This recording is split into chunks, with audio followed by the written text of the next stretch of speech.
Hey guys, welcome back to my channel. இன்னைக்கு நம்ம பார்க்க போகிற மூவி என்னன்னா 2026 ஹாரர் த்ரில்லரா, அது மட்டும் இல்லாமல் பேலே டான்ஸை கான்செப்டாக வச்சு ஒரு மூவி ரிலீஸ் ஆயிருக்கு. அந்த மூவியோட பேரு தான் பிரிட்டி லிட்டில். இந்த மூவியோட ஸ்டோரி அண்ட் ரிவ்யூவை தான் பார்க்க போகிறோம். வாங்க அதிகமாக பேசாமல் வீடியோக்குள்ள போகலாம். ஒரு 5 லேடிஸ் பேலே டான்ஸுக்காக ட்ரைனிங் எடுத்துட்டு இருக்காங்க. எதனாலனா வரக்கூடிய கொஞ்ச நாளில் அவங்க வெளிநாட்டில் போய் பெர்ஃபார்ம் பண்ண போகிறாங்க. ஆனால் என்ன இதோ இந்த 2 பொண்ணுங்க இருக்காங்கல்ல, இவங்களுக்குள்ள ஆகவே ஆகாது. சும்மா சண்டை போட்டுட்டு இருக்காங்க. அவங்களுடைய கோச் தான் இப்படி எல்லாம் பண்ணாதீங்க, நம்ம நல்லா பெர்ஃபார்ம் பண்ணி கப் அடிக்கணும் பிக்ல அப்படின்றாங்க. அந்த 5 பியூட்டிஃபுல்லான கேர்ள்ஸும் ப்ளஸ் அவங்க கோச்சும் வெளிநாட்டுக்கு கிளம்பிட்டாங்க. ஒரு அடர்ந்த காட்டு பகுதிக்குள்ள அவங்களுடைய டிராவல்ஸ் போயிட்டே இருக்கு. ஆனா என்ன அந்த வாட்டர் டிராவல் நின்றுச்சு, போகையும் தள்ளிருச்சு. ஸோ அதை இதுக்கு மிச்சம் எடுக்கவே முடியாது, இந்த வண்டியில போனா போய் சேர முடியாதுன்னு சொல்லிட்டு நடந்தே போறாங்க.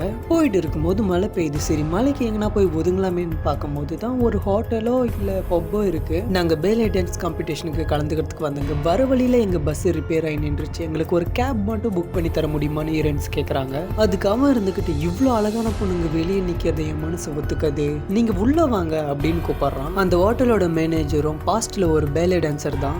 நீங்க மலையில நனைஞ்சுன்னு வந்திருக்கீங்க, உங்ககிட்ட இன்னொரு துணி இருந்தா போட்டுக்கோங்க அப்படின்னு சொல்றாங்க. ஆனா நம்ம ஹீரோயின்ஸ் கிட்ட அந்த பேலே டான்ஸ்க்கு ஆட வேண்டிய துணி மட்டும்தான் இருக்கு. சரின்னு சொல்லிட்டு காம்படிஷனுக்கு போற துணியவே போட்டுக்கிறாங்க. அங்க ஒருத்தன் வந்து பியானோ வாசிக்கிறான், அவங்களும் டான்ஸ் ஆடுறாங்க. எல்லாமே நல்லா தான் போயிட்டு இருக்கு. அப்பதான் அங்க ஒருத்தன் என்ட்ரி கொடுக்குறான். கெட்ட பையன். அவன் என்ன பண்றான்னா நம்ம கோச்சுக்கிட்ட, அது நம்ம கோச்சுக்கிட்ட வந்து என்ன பண்றான்னா சிலுமிஷம் பண்றான். கோச்சு சும்மா இருப்பாங்களே, சென்டர்லேயே ஒன்று கொடுக்குறாங்க.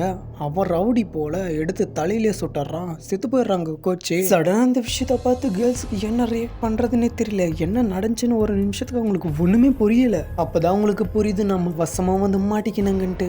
அந்த ஹோட்டலே ஒரு கேங்ஸ்டர் ஹோட்டல போல. நம்ம கோச்சை சுட்டான் பாத்தீங்களா, அவன் அவங்கள விட பெரிய கேங்ஸ்டர் போல. அது மட்டும் இல்லாம அந்த கேர்ள்ஸ் எல்லாத்தையும் பார்த்ததுனால பேசாம இவங்களையும் முடிச்சு தள்ளிடலான்னு எல்லாரும் முடிவெடுக்கிறாங்க. அதுல இருந்து இந்த 5 பொண்ணுங்களை எப்படி தப்பிச்சாங்களா இல்லையான்னு சொல்ற கதை தான் பிரிட்டி லிட்டில். சும்மா படம் சூப்பரா இருக்கு. அதுவும் இல்லாம அந்த ஆக்ஷன் சீன் வச்சிருப்பாங்க பாரு, பேலே டான்ஸ்ல ஆக்ஷன் வேற லெவல் இருந்துச்சு, வேற லெவல். அது மட்டும் இல்ல, அதுல அந்த 5 பேர்ல ஒரு பொண்ணு இருப்பாங்க பாருங்க, சும்மா ஏர்லயே சுத்தி ஒரு கிக்கு விட்டாங்க பாரு, வேற லெவல் இருந்துச்சு அந்த சீன். படம் ரொம்ப சூப்பரா இருக்கு, ஆக்ஷன் ஷீட் தான் செம்மையா இருக்கு. அது மட்டும் இல்லாம பிளட் தெரிகிற மாதிரி இருக்கு மூவி. இந்த மூவியோட லென்த் என்ன 1.5 மணி நேரம். தமிழ் டப்பிங் சூப்பராகவே இருக்கு பாருங்க. இந்த மூவி நீங்க பார்க்கணும்னு ஆசைப்பட்டீங்கன்னா டெலிகிராம் சேனல்ல லிங்கை கொடுத்துருக்கேன், பார்த்து என்ஜாய் பண்ணுங்க. நம்ம நெக்ஸ்ட் வீடியோல சந்திக்கலாம். Bye guys.